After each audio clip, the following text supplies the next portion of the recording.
অনেকদিন পর নিজেকে নিয়ে কিছু কথা লিখলাম। ধ্বংসের দিকে তাকিয়ে মুচকি হাসি দেওয়া অদ্ভুত মানুষ আমি। হয়তো আমি পাগল, হয়তো অনুভূতির ভিতরে কোনো এক গভীর অতল দুঃখ বাসা বেঁধেছে। তবুও নিজেকে জোর করে হাসাতে শিখে গেছি। যেদিন ভেতরটা একবারে ভেঙে গিয়েছিল, সেদিনও বাইরে থেকে এক চিলতে হাসি মুখে নিয়ে সবার সামনে দাঁড়িয়েছিলাম।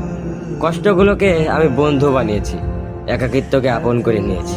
মানুষ ভাবে আমি হয়তো সুখী, শক্ত, নির্লিপ্ত, কিন্তু তারা জানে না প্রতি রাত আমার এক একটা লড়াই।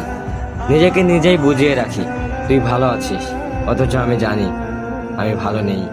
ভেঙে যাচ্ছি প্রতিদিন একটু একটু করে, আর এই ধ্বংস হওয়াটাকে যেন ভালোবেসে ফেলেছি। আমি সেই মানুষ যে হার মানার আগে হাসে, কারণ জানি কান্না দেখিয়ে লাভ নেই।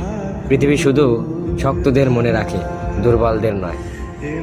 তাই আমি অদ্ভুত, আমি অনুভূতির আগুনে পুড়ে যাওয়া নীরব যোদ্ধা। আমার জীবন কোনো সুখের গল্প নয়, এটা নিঃশব্দ বিপ্লব, যেখানে হাসির আড়ালে লুকানো থাকে হাজারো না বলা কথা, ভাঙা স্বপ্ন, হারিয়ে যাওয়া আমি।